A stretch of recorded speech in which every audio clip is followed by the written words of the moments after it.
If Lansing can't fix it, the voters will. That's what Dan Gilbert is banking on as he's set to launch a ballot initiative which would be an overhaul on Michigan's auto insurance laws. Jason Colthorpe following this for us today, and this plan that Gilbert is pushing could go around the legislature in a way, right? Absolutely, guys. And if his plan isn't passed by both houses, that would happen.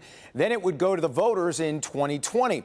If it is passed by a simple majority, boom, it becomes law, and there's no option for the governor to veto it. But first, he needs 340,000 signatures, and he's put together a specialized team to get those.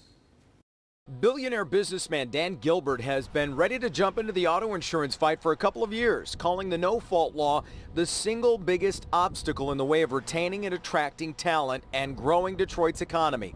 And Gilbert's big move might just cut Governor Gretchen Whitmer out of the loop, or at the very least take away any leverage she might have in making a deal with Republicans, since his plan is reportedly similar to theirs, with a possible savings of $1,200 per year. I am appalled by the threats from Dan Gilbert, and no, I am not afraid.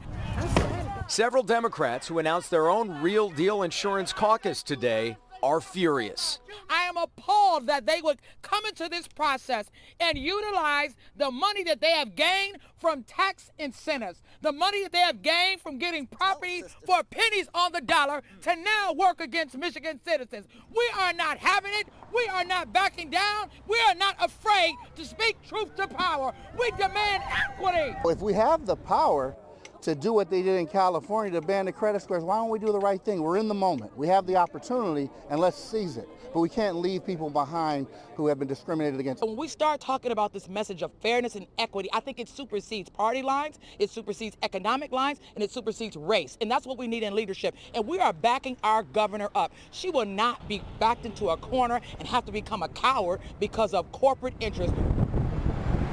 Now, I talked to Republican State Senator Pete Lucido today, who agrees with Dan Gilbert. He said of the 55,000 injury accidents last year, the average cost was $3,000 for those claims. His question is simple. Why are we catering to a minority who are injured when we're trying to protect the majority who need lower rates? And he thinks, while he's on Gilbert's side, he thinks they can get a deal done in the legislature. He's just not confident the governor will sign it. Right. And, well, where will the governor land on this? Are we hearing anything from her yet? I was very curious to see what she would say. We did get a statement from our comms director reading, "We're pleased that the lines of communication are open among all the parties and that talks are progressing. There's been more progress made in the last 4 days than the last 4 years.